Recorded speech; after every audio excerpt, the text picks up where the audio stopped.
Now, parents and children have just 4 days left to prepare for the start of the new term. Schools are set to reopen on Monday, 12th October, unless the court rules otherwise. Two activists have filed a petition in court seeking to suspend the phased reopening of schools, arguing that several institutions are ill-prepared to curb the spread of COVID-19. Charity Mwangi reports that Education Cabinet Secretary George Magoha admits that learning amid a pandemic will be a tough assignment.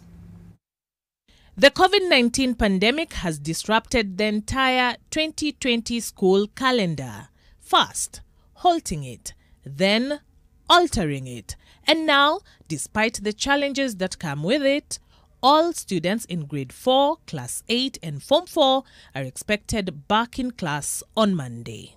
As far as primary school and secondary schools are concerned, social distancing shall not be achieved. So don't go looking for it. This despite social distancing being a protective measure against contracting the coronavirus. And while the health and safety of children remain a major concern for parents, several also find themselves in a financial crisis due to the spiraling economy.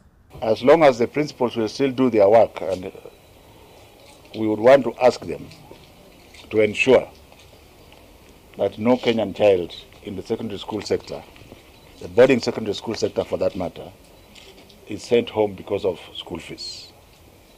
Every child must be admitted into school, and the issue of fees will be sorted out later.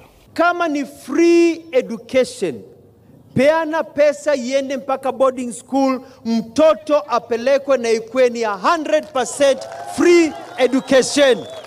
And until free education is truly realized, parents will have to dig deeper for additional costs, such as mandatory protective gear. The cloth mask was going for about 25 shillings. So, 2 cloth masks would cost 50 shillings.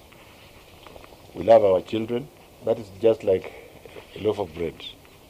The government says the return to school under the new restrictions will be observed, and if it's a smooth run, schools will fully open after consultations. But while the Cabinet Secretary holds the power to steer the education agenda in the country, parents hold the final decision as to whether to send their children to school or not.